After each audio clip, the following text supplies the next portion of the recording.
गतं मुनिः पूजयामास विधिवत् नारदं सुरपूजितम्। नारद जी को आया देख व्यास जी सहसा खड़े हो गए और उन्होंने देवताओं के द्वारा सम्मानित देवर्षि नारद जी का विधिवत पूजन किया। व्यास जी ने कहा, नारद जी आप धन्य हैं, आप सूर्य की भांति तीनों लोकों में भ्रमण करते रहते हैं और नियम से परब्रह्म शब्द ब्रह्म दोनों का आपको ज्ञान भी है। कृपया मुझ में जो कमी है अथवा असंतोष है उसे दूर करने का कोई साधन बताइए। श्री व्यास जी को असंतोष है।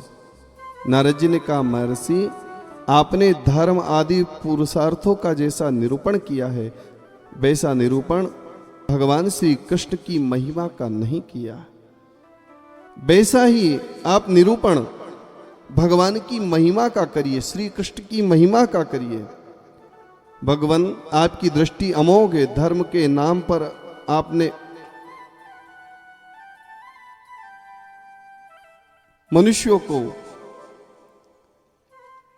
यज्ञ में नाना प्रकार के कर्म कांड में उलझा करके पशु हिंसा युक्त सकाम कर्म करने की आज्ञा दे दी है। मूर्ख लोग आपके वचनों से पूर्वोक्त उस कर्म को ही धर्म मानकर यही मुख्य धर्म है ऐसा निश्चय करके उसका निषेध करने वाले के वचनों को ठीक नहीं मानेंगे और वही करेंगे जो आपने लिख दिया है। इसलिए आप ऐसी कथा लिखें जिसमें भक्ति हो, ज्ञान हो, वैराग्य हो, त्याग हो, समर्पण हो, परमात्मा की प्राप्ति हो, परमात्मा को प्राप्त करने का विचार हो, परमात्मा को प्राप्त करने की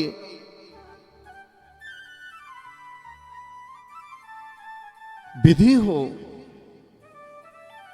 ऐसी ऐसी कथा आप लिखें। आप बिल्कुल मोबाइल बंद रखें, आपका बिल्कुल साइलेंट।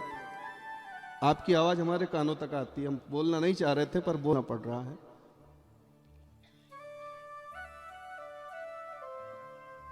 बहुत विचारणीय तथ्य है, विचार करें।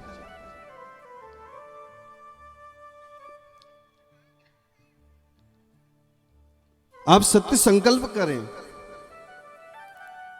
और भगवान की लीलाओं को याद करें। भगवान की लीलाओं को, क्योंकि आप स्वयं भगवान का अवतार हैं। व्यास जी आप स्वयं भगवान का अवतार हैं।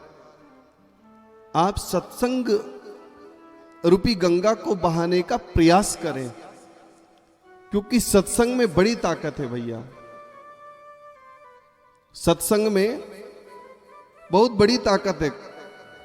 बाबा तुलसी कहते हैं कि सत्संग की ऐसी महिमा है, काक हो ये पिक बकहू मराला। सत्संग की ताकत। कौवा यदि सत्संग सुने तो कोयल बन जाता है। बोलो राधे राधे।